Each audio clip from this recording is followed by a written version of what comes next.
What's going on today, tomorrow, and Friday is really interesting and good, because it gives us a chance to share who we are and what we are as Lakota. What is it what are our gifts that we have that we're going to help our Takoshas with? Because right now we have somewhat good water.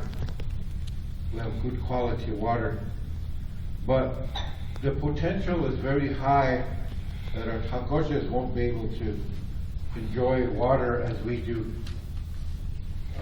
Many of our friends from different parts of Indian country maybe don't know that many of our districts here on Standing Rock, when we turn the water on, because a lot of work over the years from a lot of people, get a chance to drink really good water, and that water comes from the Missouri River.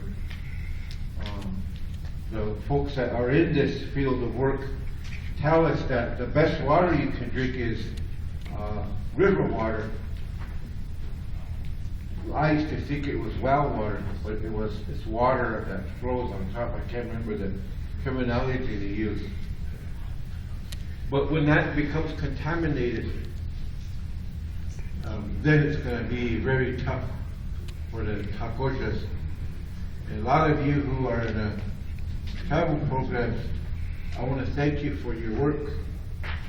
I want to thank you for what you do, because you're the ones most likely that are going to have to stay at the forefront in making certain that, as Douglas said, what's being said here is going to be used in the future should we have to go to the white man's court. They call litigation. When we go to meet with Tamila Haska, Okolakiche we call it, the Long Knives government, they often say, well, tribal leaders are coming in to give testimony. That's the word they like to use. So if you look at the word testimony, that means you're going to pour your heart out. But at the same time, they give you, if it's appropriations testimony, 3 to 5 minutes to share your needs, your wants out there on behalf of the Takoshas. Because as adults, we've been brought up to not be greedy. That's just our nature as Lakota. We're not greedy at all. But when the Takoshas want something, we want to try to provide it for them, whatever it may be, beginning with water. So the Washichu, he uses that word testimony. Come to the appropriations, you're on the schedule, but we'll give you 3 to 5 minutes to tell us all your needs. Trust that we do what we have to do. I'm sure my nephew David, our chairman, prepares for that, puts everything, and tries to do his best to put everything out there. And it's such a necessary thing that we got to do, but it shows it's very disrespectful to think that we're going to be able to share all of our needs out there back home in 3 to 5 minutes. And they say, well, put it in writing, and it's not there. In their mind, just a whole stack of papers from 500 some tribes or 300 some tribes, whoever's there.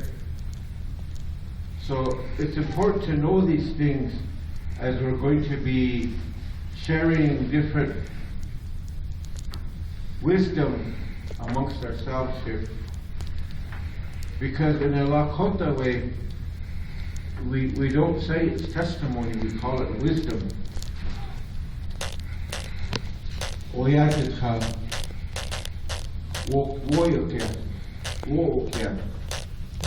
Comes from our heart. We don't separate mind, body, spirit. We're all at once. So I wanted to share those few thoughts this morning, and later on, if it's possible, I want to talk about how important the creation story of our Lakota people is with what we're dealing with today. And I'm going to do my best to say it all in Lakota and then to interpret it. Because the story itself, the understanding and the belief and the fact itself is really awesome. It's so simple, but it's awesome. It's that spirit that is within us from the time we were born. It's that spirit that Ian, we often refer to Togashiva, help us for the past centuries, or she just use another word, time immemorial. Okay, we say, ahanke ha woya, we choye. Ahanke ha we choye ogal.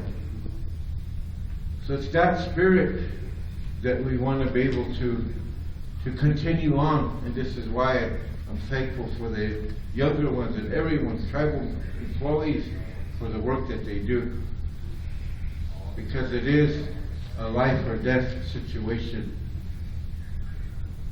That's what's going on right now. That pipeline's going to break. The only question we don't know is when and where it's going to break. It's man-made. We cha-cha kacha cha takomini. Sokata kia takto kakte. Something's going to happen, it's going to break because it's man-made. So, all of us that are gathered here today, and I'm sure there will be more, and then tomorrow up north, whatever it is that we bring, the tribal employees are going to put it together, and the chairman is going to get a chance to share this with the Mina Huska. They call him Colonel. And last point I'll make is on Friday is the anniversary of the signing of the 1868 treaty, April 29th. And there's a reason all this is happening around that. So hetsena lako wo yukta hetsena lako wichocha glus ukufelo yota hawanale ha wakaisela heneto ole hoch wala etrata lakolia no gachnika chake ona hene chenauku chante lilu umwachte lako wichocha lako iapi Dag ota yawapi chashna aikakelo na washte. Echi we choye ki he wakankaka ea. Aha ke ha. Ikste we chasha henecha ea. A better you hila. Galus chaka unkisha. Henecha woikste na we choye. It doesn't matter if today a lot of us can't speak or understand the language. It's in our blood. It's in our blood. That's the prayers of our ancestors to keep this going.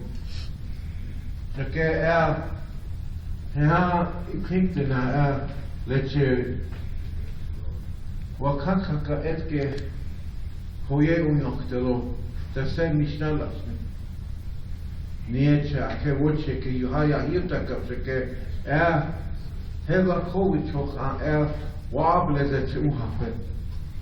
Everybody has a prayer. Everybody has a prayer, and all of you have brought your prayers and have been given the honor to send my voice, as we say, hoye uya. And what together we send our voice to the Creator today. And I've been given the honor to do that this morning. Oh, what show you up to do? I'll offer the prayer. You anyone kashnel eheko Tokashila topat kyawani kayelo. Hey, do anyone kashnilo eheko? Tokashila topat kyawani kayelo. Hey, do anyone kashnilo eheko? Tokashila topat kyawani kayelo. Hey, do anyone kashnilo eheko? Tokashila topat kyawani kayelo. Hey, Tokashila wakataka. Kholat hati topa. Ujima kauhin hajipe. Ushima po. Uhina jipi yuka akeleche. Iktewi tash umaniche che ukahape. Yuka ya one onke ahteseke ea wachuni ape hienesti. Oya kia poeche Tokashila. Dapi ungulaka. Hakoja isabt hakoja uphene iwashtekte. Tokashila. Ni wakaina umushila luhaye. Woksapa wokasnisa ke ya wapicheshni lohape. Sekelehenice iwachuni ape ushi onapo hieneki Tokashila. Apetukile Tokashila. Dak ota washteste. Ea na ofokte. Na oyati Tokashila wogulakakte. Yuka wopila hechaye. Widalo kinajipe Tokashila. Ea Tokashila. Iapi waka onkeha chake henech othoke e woikte yuha e ukabelese. Tokashila ni wakaye. Makaka duni wakashni chake lechum se hoye unyapelo Tokashila. Yushkiha na ushakti. Tokashila ushi ulapo. Wichoch akile Tokashila. Meni wichoni ungeapi yuka Tokashila. He wotakiche uakupe. Yuka Tokashila. Dokeske ea ichunkukte. Eachi ake Tokashila. Daku otechike us elechaya ke yuka Tokashila. Henech ochipshin. Henech Tokashila. Luchavi yachukte che Tokashila. Hoye unyapelo. Do any unfructishni Tokashila. Do any kakijaktishni Tokashila. We chose any which oni. Shika ushikti onitila. Tokashila ushi ola o apentukile.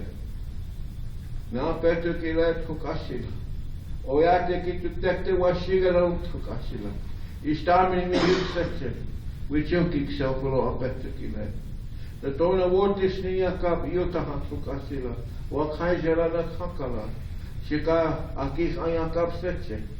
Hiene taku chimila no echitukte Tokashila. Wonshela ni trawechaki pasukte. Te hoye unyapelo. Tokashila ushi unapo apentukile. Daku chimne daku gole vene Tokashila. Ne nishnala luhaye. Ne nishnala ni wakhaye. Shake apentukile. Lechimse hoye unyapelo Tokashila ushi unapo. Ushi unapo. Homidakwe owasu.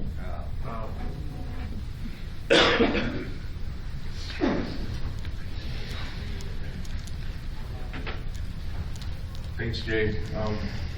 So we're gonna have the posting of the colors. Post 239. Post the colors. Forward. Forward. Forward. Forward.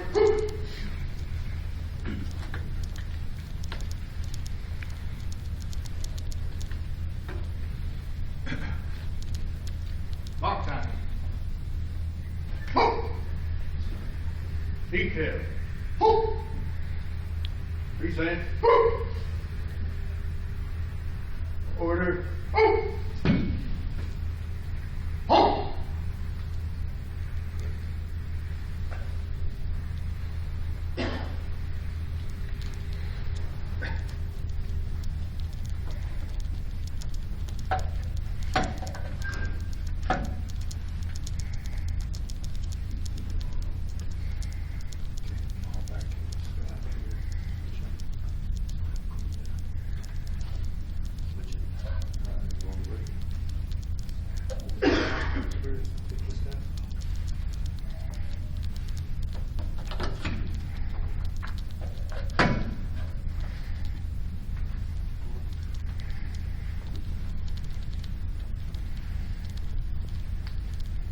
Present.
Order. Left. Forward. On left.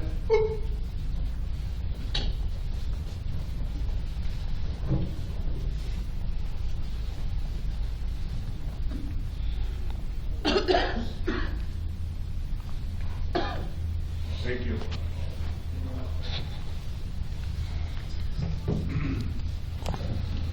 Real quick, I just had security stop by. If anybody here is driving a Great Cavalier, license plates 36HA48, your lights are on.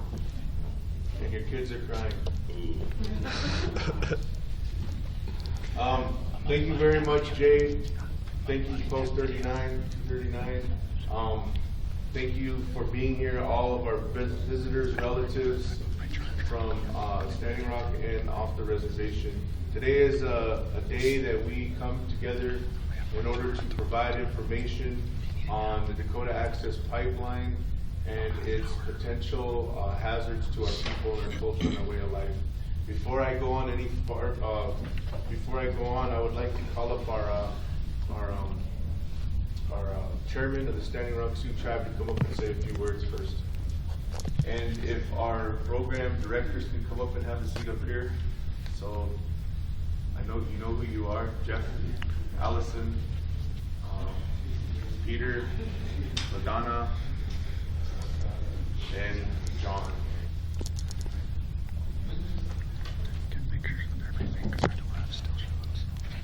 All right, can you hear me?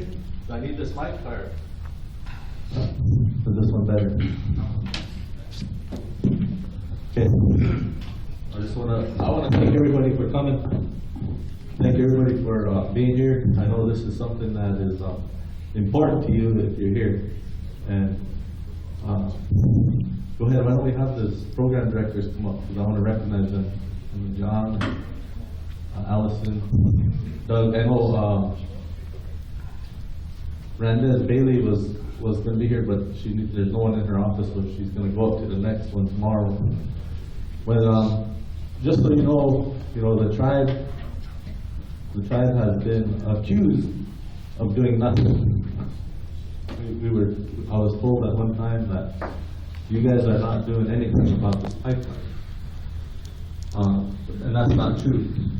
This has been on our radar for a couple of years, ever since the XL pipeline was going on.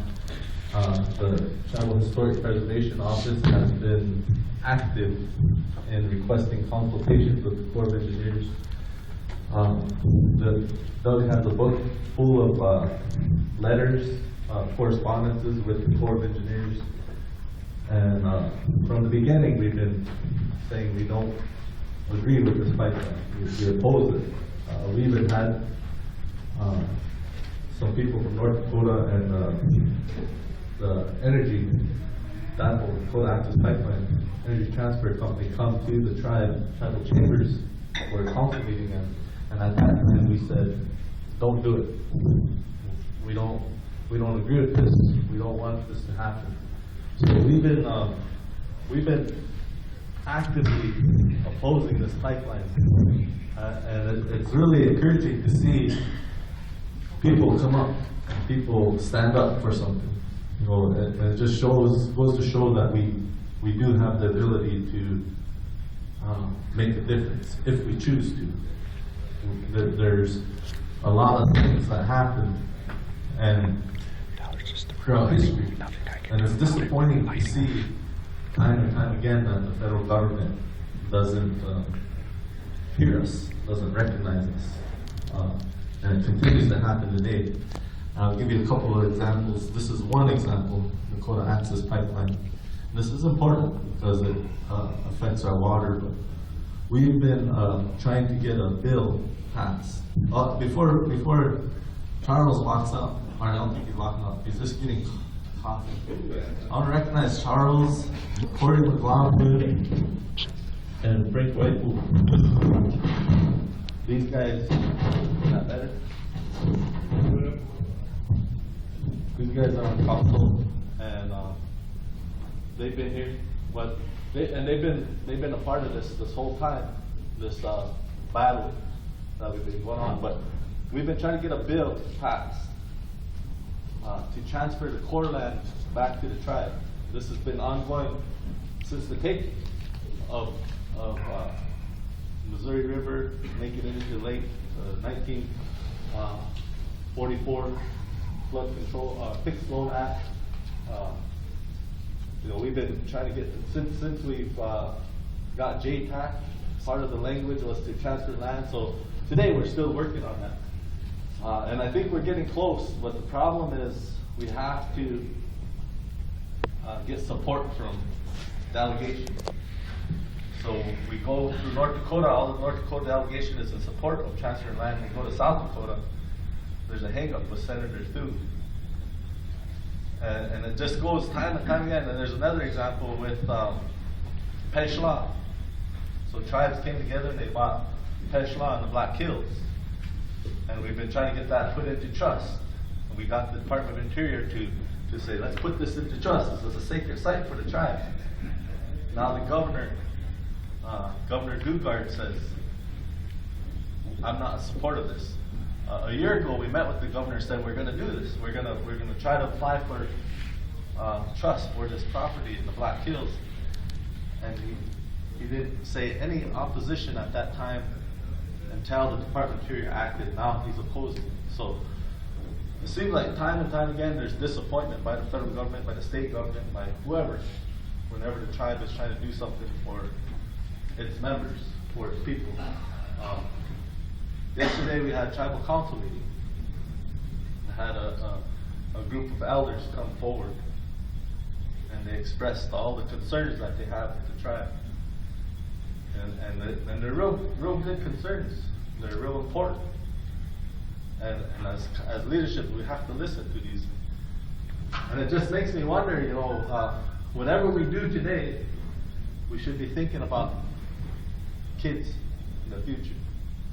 And this is a good example of what we're focusing on, what we're putting our energy towards is not for me, because I know it's not going to impact me, but it's going to impact kids who are not even born yet, our relatives who are yet to come. That's what this is going to be about. So everything that we do today, if we do it in that way of thinking, it's good for the tribe. It's not good for me. And all of us have to think like that. When we had a meth summit last week, and it's scary. The things that happen in our homes, things that happen in our communities, things that happen on this reservation, things that happen in Indian country with meth. So I asked the question, I was at the meth conference, I asked the question, what is it that we're doing? We're saving water. We're making sure that we have water. We're standing up for it. And it's important to us for future generations because it brings life to everything. Let's say we save it. What are we leaving behind? What is left? If we're not going to also look at all the other things that are taking place and we're not standing up for them and we're letting it happen. I'll share a story with you. I had this guy come to Standing Rock, and he said,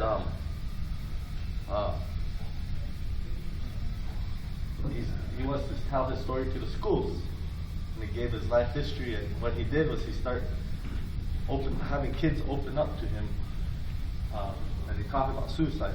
This was just a couple, I'd say 3 weeks ago. He comes in and then he says, all the things that are happening in our homes happened to him. So he was molested, he was abused, he had alcoholic parents, he lived in foster care, and he made it. So now he gets to tell a story, and he wants to help other kids who are in that situation. He wants to stand up for it. So he comes to Standing Rock, goes to the schools, kids line up, they start telling him what's going on at their home. I get a call at night. Can you get to McLaughlin? I need you down here right now. And it's this guy. He says, his name is Wes Chapman. He's the son of Dog the Bounty Hunter. And he says,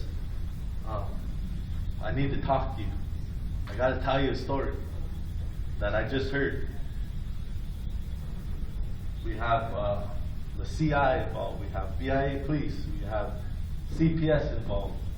We have 2 young ladies, real beautiful young ladies, who are getting molested in their home by their uncle. And then he said, I want to do 2 things. One of 2 things. I want to do one of 2 things. He said, I want to do something about this. We need to do something about this in your community. One, we could do a documentary. We want to do a documentary story on how this is happening and how the tribe is doing something about it. Or we could say, this is what's happening, and your tribe is doing nothing about it. And then he said, I told these people that I was going to talk to you, these young girls that I was going to talk to you. I said, I'm going to talk to Dave Archambault, the chairman of Standing Rock Sioux Tribe. And you know what they told me? Oh, that's my grandpa. And he said, when they said that, I was going to grab this chair and throw it out the window.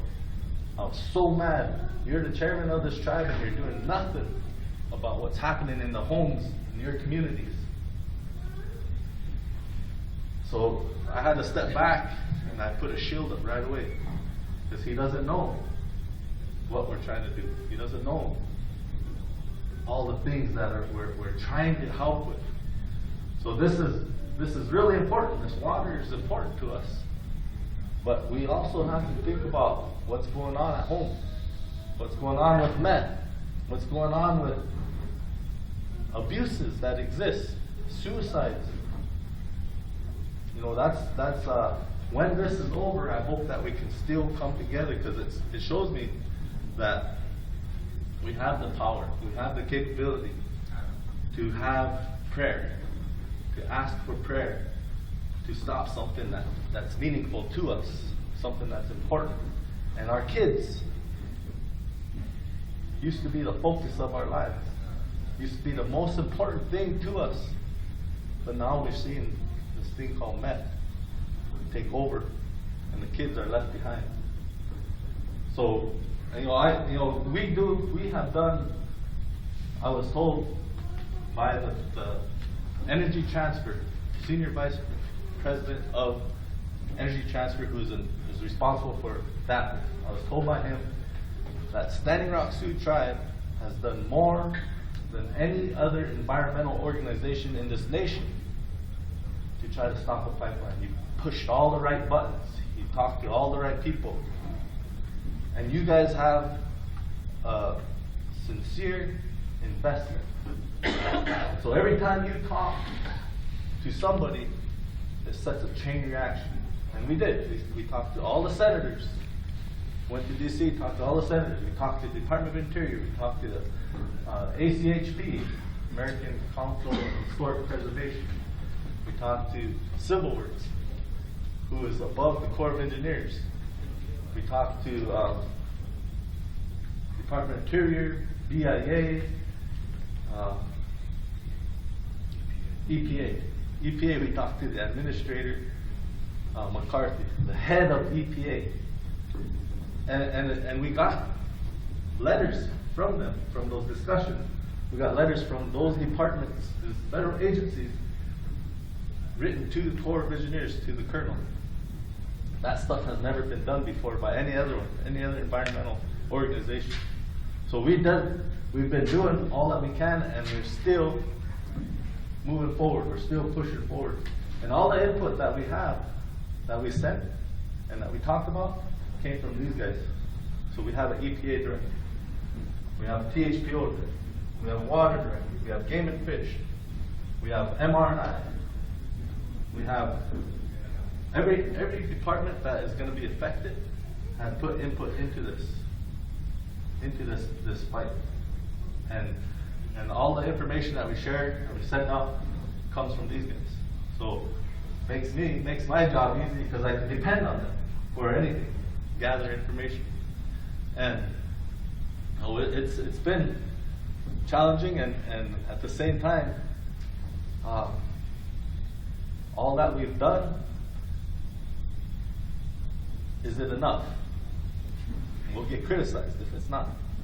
But I just want everybody in here to know that I think we did a job that no one else can say they did to try to defend this. And then at the same time, we have organizations that want to help other tribes. We sent letters to all the tribes saying, this is what you can do. Send a letter to the Corps of Engineers asking for consultation.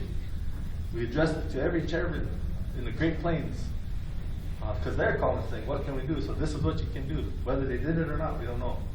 We have activities that took place, which is really cool. That's what I'm saying. You know, this is something that brings people together because they have common goal, common interest, and that's to stop water. And we can all do that for other things too. But we have a camp, we have a ride, we had a run, we had a walk for water.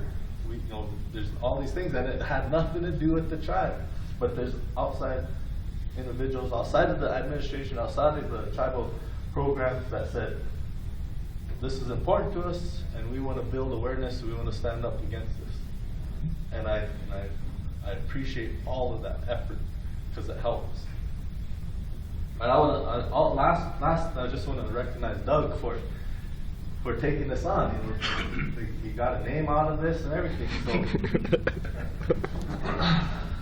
but he was tasked with spearheading this and pulling this group together and pulling this, making sure this meeting happened.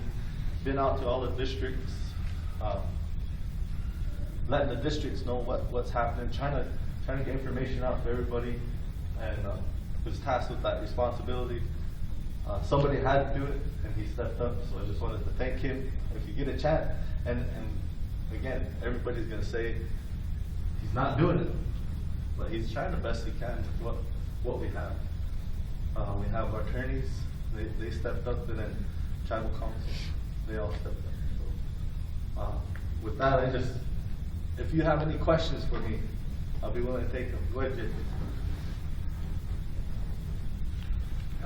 Thank you for the update. Thank you, dear. Yesterday, I was at 48 for a little while, and I learned that the Army Corps issued a letter. I don't know if that's a FOMSI, finding a no significant impact, meaning that there will be no impact to the river if this pipeline is allowed to be built. Could somebody comment on that? One of the staff, she's not here, she's the one who informed the meeting that Army Corps came out and said there's not going to be a significant impact. So that's something that we'll have to, or the staff in your office will have to, I guess, address, and we want to help do that. So is that correct?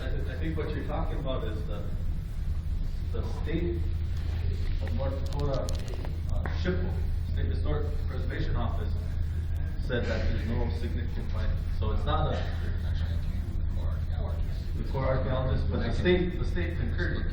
The state SHPOs concurred with him, so the Corps came that letter, and then we have 30 days to respond. We should, according to the law, we have 30 days to respond.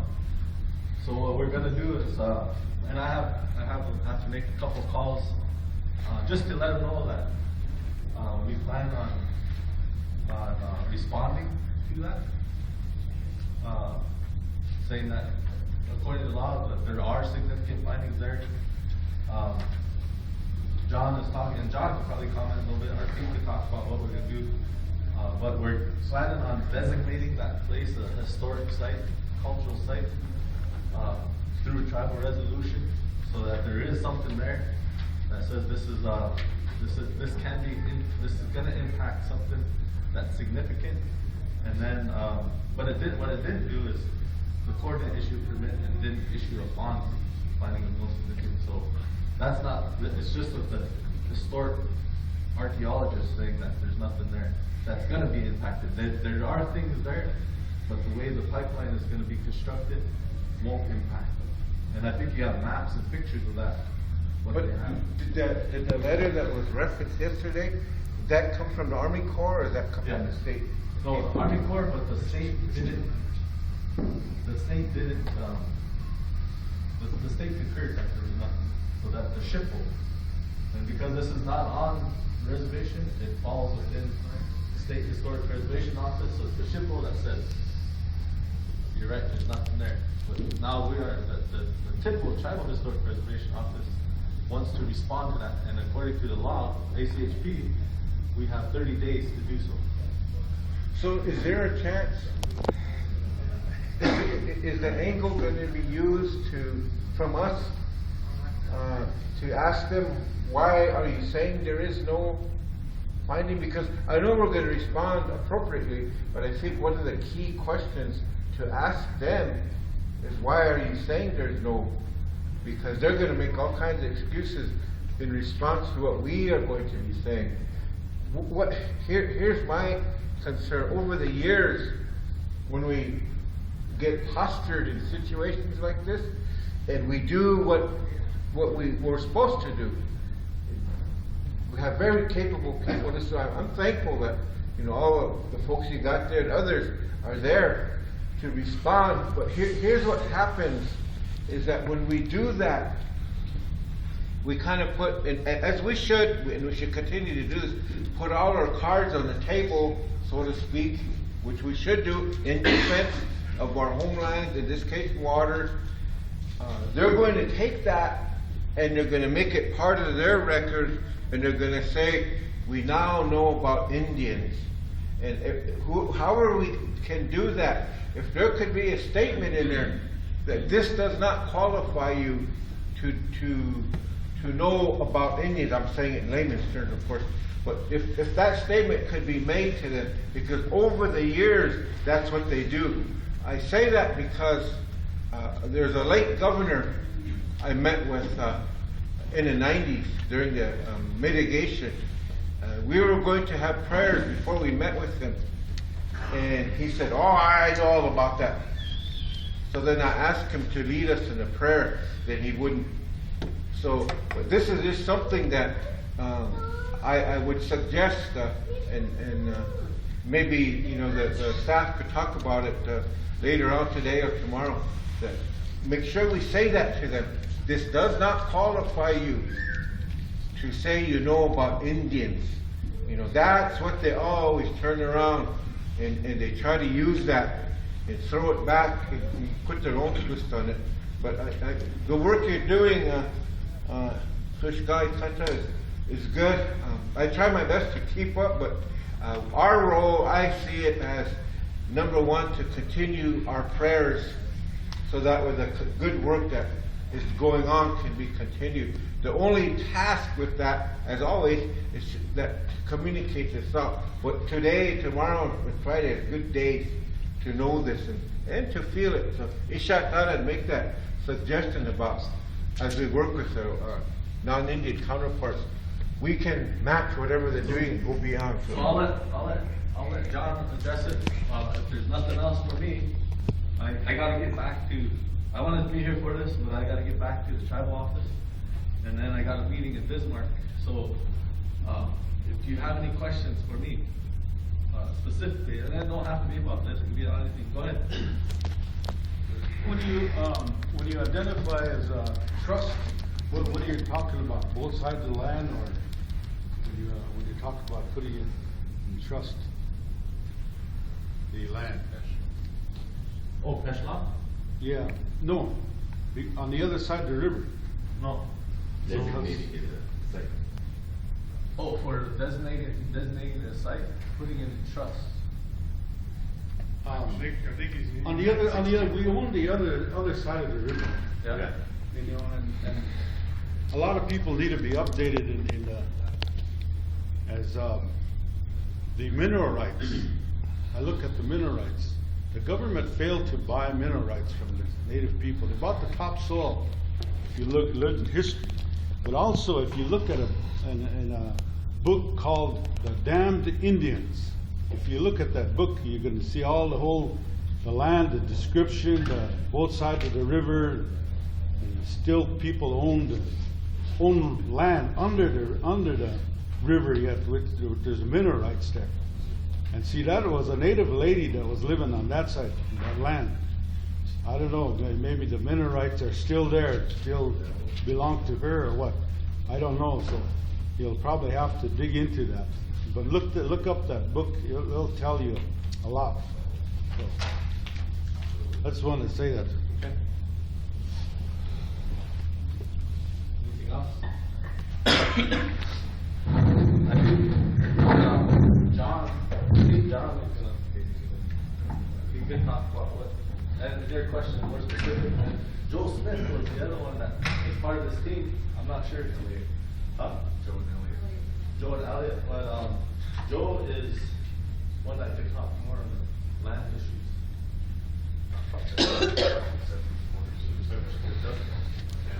Okay, So what we're gonna do, thanks Dave, we're just gonna keep on with the agenda. What we're gonna do is just allow for the program director to get up and just talk about their programs and how the Dakota Access Pipeline is potentially impacting our programs and what we're doing in order to provide information for our legal team and for the tribal members of and how we're protecting our future. So with that, I guess unless there's any other councilmen that want to get up and talk about how their campaign strategy to rerun for the next election. Okay, come on up, Charles. I know he's running, so Yeah, we can use this one.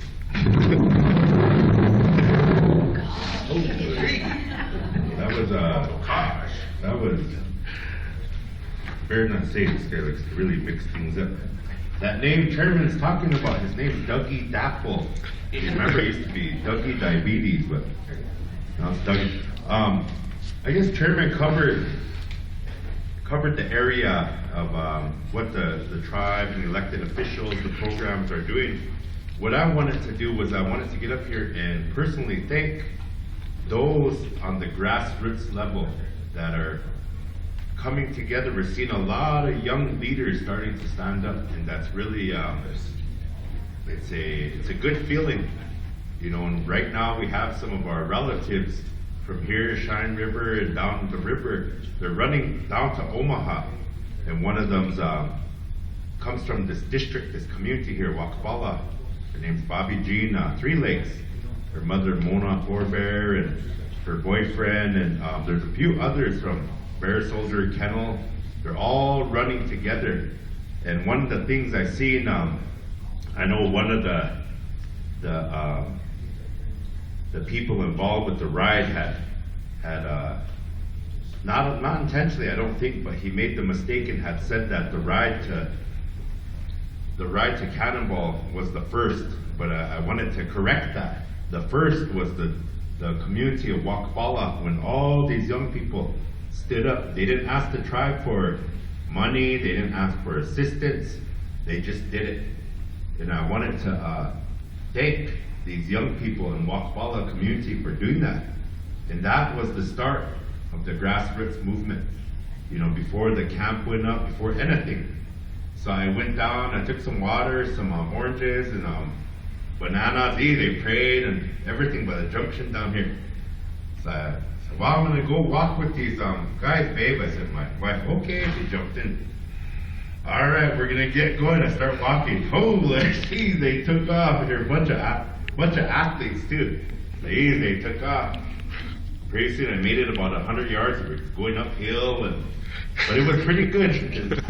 I know Tomcat's laughing. He's probably watching me from top the hill. There's a drone going on and all kinds of stuff. It was a good gathering. So yeah, I went over.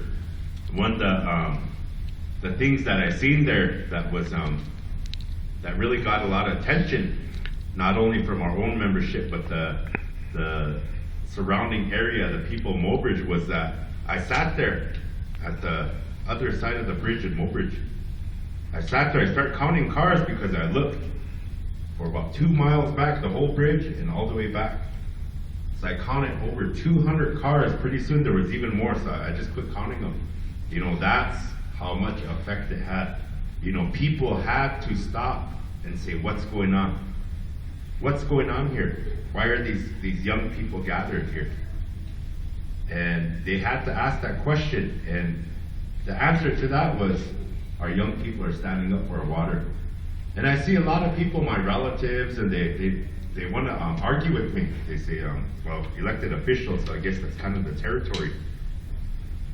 They say, how come you're against oil? Don't you drive a car? Don't you use propane to heat your house? I said, I don't think this fight's about oil, it's about water.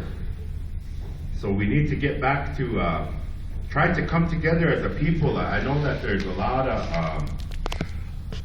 of people just trying to throw a wrench into everything, you know, and of course they have their place too. You know, that's their place in life, and you know, who am I to tell someone how to make their decisions of their free choice? But I wanted to come up here and say about that much. I know we got Antone and Verdelia American Horse here, Cannonball community. They're active in the spirit camp, and they pray for the people there. And I know Antone, it feels good because I know that he's one of those our traditional, in a traditional setting, he's one of the men that can wear that headdress, and to see him involved in those things, it means a lot. So we really are learning to come together. And what Chairman said, I always say that every time Chairman speaks, you know, he always brings up something different, something new, and he has an interesting way of looking at things. And he made a point that a lot of us were thinking, but he said it publicly, and that's the right thing to say, because if we can come together for this, we can come together for anything. We can come together to fight negativity. We can come together just to be relatives again. And that's the main thing. If we don't treat each other like relatives anymore, and this is one of those things through prayer doesn't, I guess we all have our own form of prayer, and we have our own connection to God, or to Gashina, or to Gashila, I should say. Hey, I went to a Dakota meeting last night, so sitting here, Dakota, my dad's from Rekanka, so it's part of that side of me too, so hey, Uncle Jay's back there laughing at me now. It's gonna be the people that come together and bring their voice up that would stop or change this. So it's a good feeling to be able to have those relationships. And I go out, and you know, people, I ask them, how do you feel about this? And to be honest, the reaction's not as big as I wished it was. But for the people that are involved, they're so passionate about it that it feels good.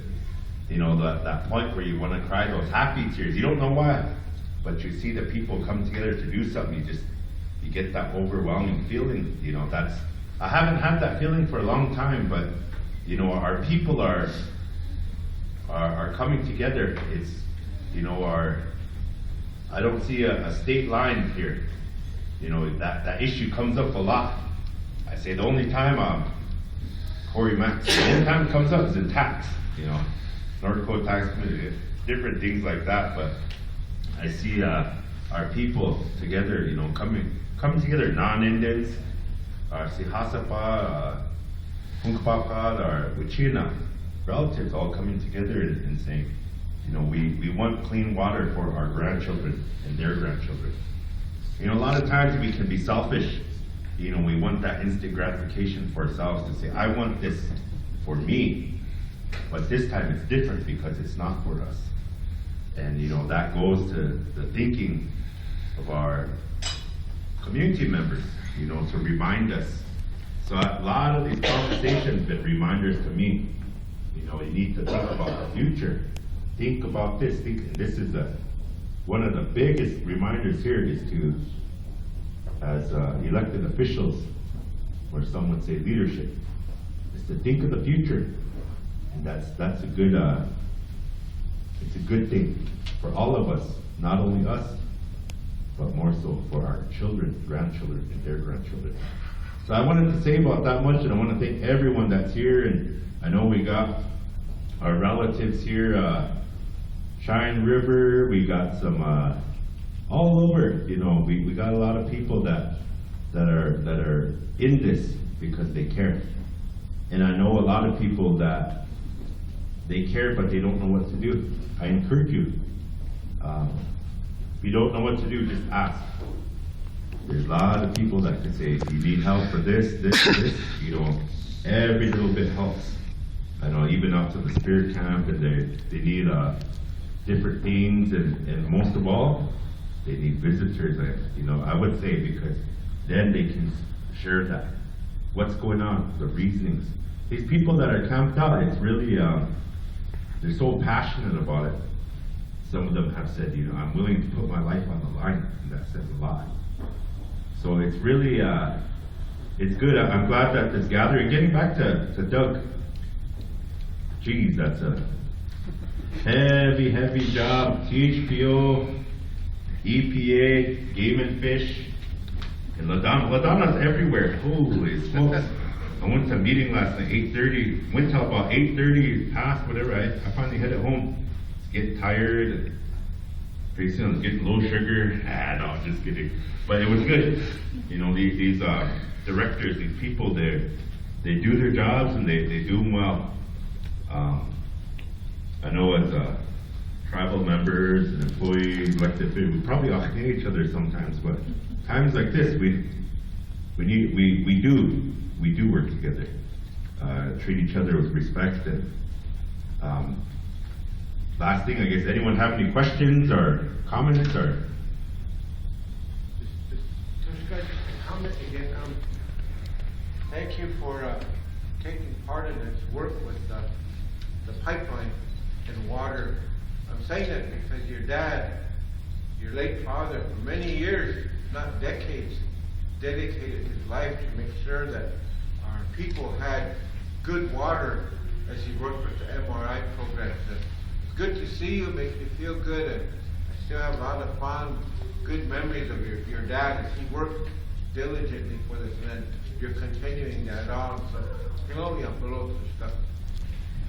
Thank you, Lexi. Yes, going back to that, you know, growing up, that's all I heard, you know, BOR and Bartlett and West and Army Corps. Geez, even when my dad passed away, Doug Mund and BOR, they're all standing there looking at my dad. And so, well, one thing my dad did say, in order to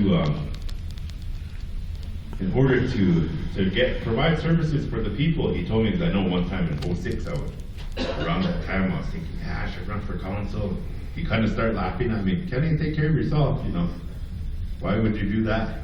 You know, he kind of put me in my place, but one of the main things he talked about was responsibility, and his the responsibility he took on with the water.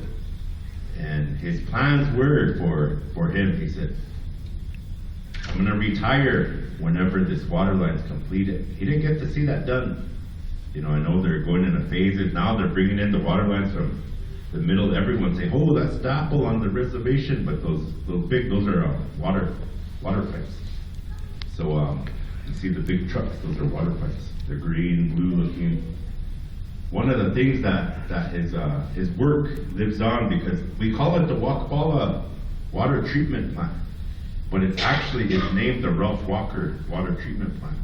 They had a dedication a couple years back, and his plaque's hanging in they have a meeting room. Really, that facility is state of the art, and kind of has years of dedication. He's kind of Chepa in that picture. It must be an old picture or something from the 90s or something. He's got the cheeks on him smiling. So you go in there, you look up. I have one too. One of those plaques I have hanging at my house. But that's kind of one of the things that I feel it's. I didn't have a choice. You know, water was water was water. That's what I grew up hearing. So, any other questions or? Earl, we'll do Earl first in the back, and then we'll do. I have a question. Okay, let's say they go ahead and make the pipeline. They go ahead and go through it, because the way I see things is the white man don't really give a shit about us, never will give a shit about us. He's gonna do it, he's gonna do it. Just like they sent that letter up saying that. So what is the tribe gonna do? Like you said, that water treatment plant, that's good, that's good that we have that one over there. But is it being used? No. Are we storing up for water because we know this is coming up? No. What kind of action plans are we doing now to preserve water for the future for our people? Are we reserving any water for that? No. That's fine and dandy. You can have all those people sitting up there all you want, but what are we gonna do? And the reality of it is that they go ahead and build it. What kind of plans do we have for that? That's gonna do that. I know we didn't hear Doug talk about it yet, but he's smiling up there, so they must got a plan there. We're gonna save water. We got bottled water coming up or something, you know? I'm curious, you know? I guess, I know you receive your water from the Webb Water Project in Mobridge. That would be a question for them, but for us as the people, there is contingency plan. Those are, I know as the experts here, I would say. There is, and with the water treatment plant, even at full capacity right now, we only run it six hours a day we could, because of the fact of the storage. That storage tank, what is it, 500,000 gallons, or it's fairly large. 3.5 million. Oh, it's mostly got all right, thank you for that. But we got some, the 500,000 was the old tanks that they had. And they took some of those down, and in the operation for that, there's, I wish Brandez was here right now, she could answer those questions for you. So, but there is contingency plans, and one of the things that we talked about in our meetings was, do you put all of your chess pieces on the table and say, these are my moves, my next moves until the end of the game? No, you don't do that. Because you give up your strategy, they'll have a rebuttal, they'll have an answer for everything.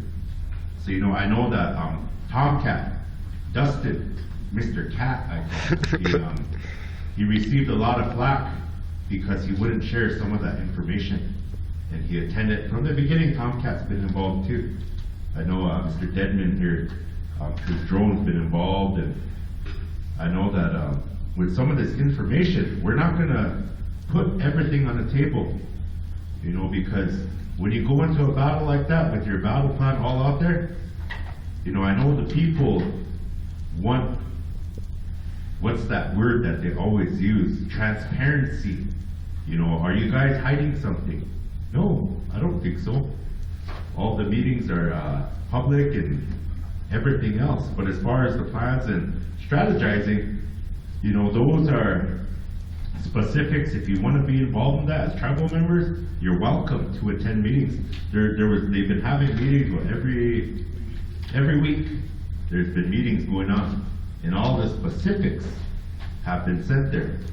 You know, and that's fine, you know, that you have the questions and such, but there was a time and place when those were all discussed.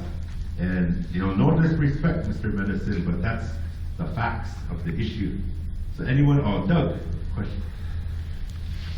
Okay, first of all, I want to say that, I was up to the, tribal office yesterday and, talked to the consul. And I was really pleased with, our tribal consul. It consists of, guys like you, your age. It's totally kind of refreshing, and they all, they're pretty well versed on things, you know. Surprisingly, I was really impressed with the tribal council. There's a couple of old guys on there yet, but then most of them are all young, you know. It looks good for the future for you guys that are doing like you're talking here. Well, I'd like to see that kind of things. You know, you're really involved, and you're a good speaker, and all the rest of them are too. You know, they're all very good speakers. Okay, you know, this Donald Trump guy is running for president. He said if he wins and he becomes the president, he's going to send all the immigrants back to where they come from. Does that mean all these Germans and Russians around here are going to be sent back to Europe? They're all immigrants, you know. Good question.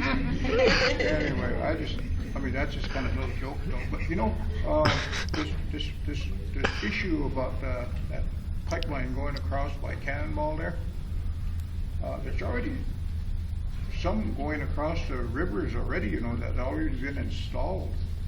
And there's one that come across the Dakotas already. It went across and down toward Gulf of Mexico already in the process. It's going all the way down there.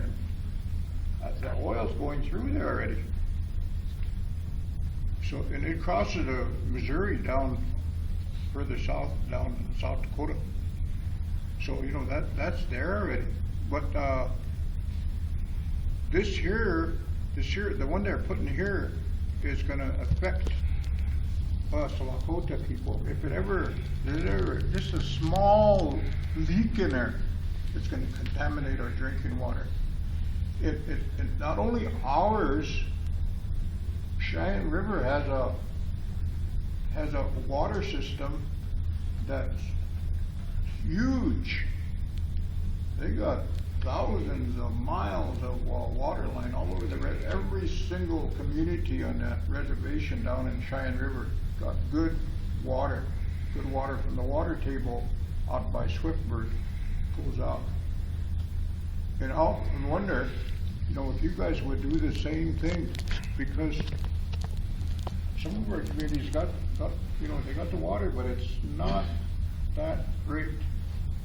So Lily Gold needs it, Bullhead needs it, and then those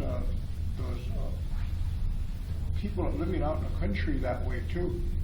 Like on the Cheyenne River, it goes out, so everybody has it, all the communities, and then the ranchers and all that live along the way. And my daughter is married into the Taken Alive family.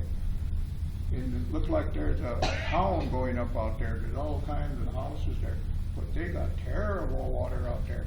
Holy smokes. And they need the water. Even that water they have now from the radio station would be better than what they have out there now. So if they could somehow pipe it into so that all of our residents on the Standing Rock would get good water like that. It's good for the health.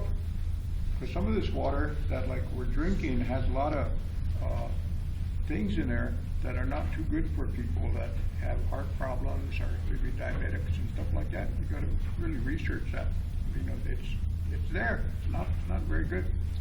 But the water that comes from the water table by the Missouri, you know, it sinks into the sand. That sand filters out a lot of things, and then piped up from down there, Swiftbridge. They don't have a thing on the river there. It piped down into the ground there and comes right up.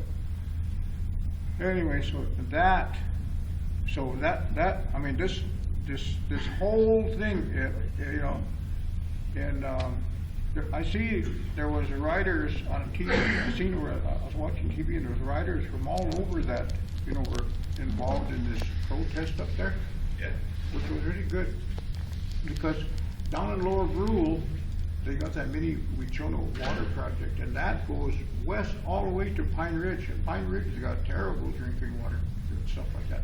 So it goes out there and furnishes Pine Ridge with water right from Lower Brule there. And anybody along the way, those communities all the way out there. So that goes all the way out that way. Then you got that web project going on there, so those Washichus, it's gonna ruin everybody's drinking water if this ever breaks out. I wonder why, like the state government in South Dakota, they're not standing up and helping. So I think we should go down there with that group from about every reservation and approach them and ask them, why aren't you backing us up? What's going on? Because it's going to affect everybody. Well, if that's really bad. I mean, it's scary. Look, somebody's talking about our children, the future. And this whole nation is scary for the future for our children. But you know what? All those immigrants came over here and they ruined this whole country. It was pristine, everything was beautiful, nothing contaminated, none of these illnesses, diabetes, tuberculosis, all that stuff wasn't around. We had good, healthy food. We're doing good. But they come over, they polluted our land. When they came and farmed at first, they farmed that same land over and over until that soil turned white and you couldn't even grow any food. Then they moved on and planted some more like that. So they come on and gradually, pretty soon, they're using this modern day technology. They were doing things that they didn't even know was hazardous. All the smoke fumes and stuff going like that, and that smog. There's even testing atomic bombs down right here in the United States, and that radioactive stuff was going all over like that. So now there's people down in the Southwest that are affected by cancer. The ground is still that radioactive. It takes a long time to go away, So it's not only this water, but just about everything. And then from doing all this stuff this nation has only existed like this. What they created when they come over. It's a Constitution in 1775. Barely 200 years old. And already they did so much damage to this whole earth in that 200 years.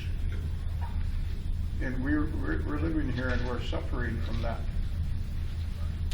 So, I don't know, it's so frustrating sometimes, so depressing. And